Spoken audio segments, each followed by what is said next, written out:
Ang buong Pilipinas at maging ang buong mundo ay sumubaybay sa muling pagtapak ni Manny Pacquiao sa boxing ring laban sa Amerikanong si Timothy Bradley. Ilan po sa ating mga kababayan ay tuwang-tuwa sa pagkapanalong ito. At para sa kabuuan detalye ng balita, narito si Eunice Monte.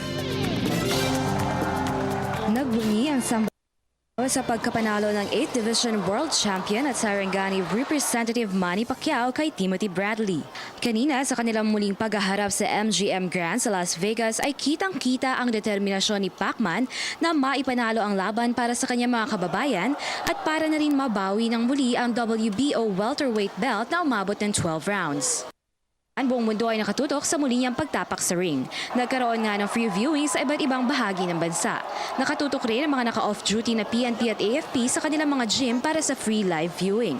Sa Patricia Complex, Tondo, Manila, alas 5 pa lang na umaga ay naghanda na ang mga kawani ng barangay para mapagbigyan ng mga kababayan nating nais manood sa big screen. Ilan sa yan ay pinagkakitaan din ang araw na ito. Narito ho ako nagtitinda sa laban ni Pacquiao masyadong marami hong nanonood kay Pacquiao. O baka sakali hong makaubos ang paninda o busy ho ang mga tao sa panonood ng boxing. Karamihan sa ating mga kababayan ay suportado ang ating pambansang kamao. Samantala, sa kuha ng CCTV cameras Metropolitan Development Authority o MMDA, napakaluwag na mga pangunahing kalsada ng Kamaynilaan, partikular na sa kahabaan ng EDSA kung saan kadalasan ay mabigat ang daloy ng trapiko tuwing weekends.